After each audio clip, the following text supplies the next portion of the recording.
And I'll go into quite a bit of detail how that was done.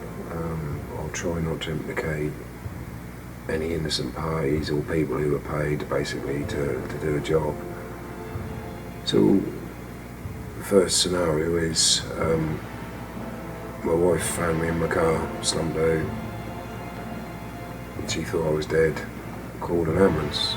Now, I do have a friend whose daughter is an ambulance driver, and we made arrangements that would be the pickup vehicle. And a trick I learned when I was a boy, I was an amateur magician, and there's a trick where you can stop your pulse. And basically what you do, you roll up like a tea towel into a ball, put it under your armpit, you squeeze down on it and it stops your pulse, and then you can lift it up and your pulse will start again, so you can give the impression that you can turn your pulse on and off, and it works. I've done it, I used to do it as a kid.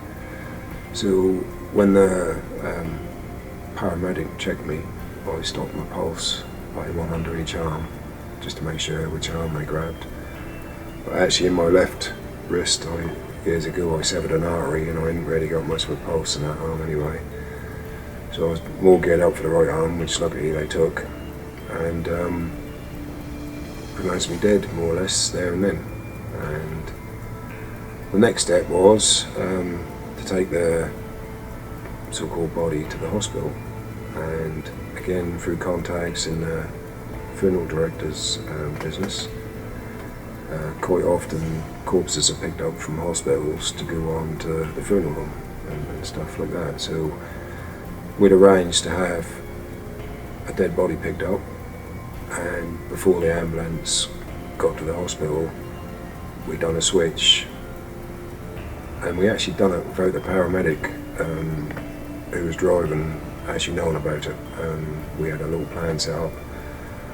I won't go into exact details again because of people and implications of innocent parties. Anyway, so basically we put the dead body in the ambulance, which actually came out of the hospital, and then we then took that body into the hospital, pronounced dead, death certificates written.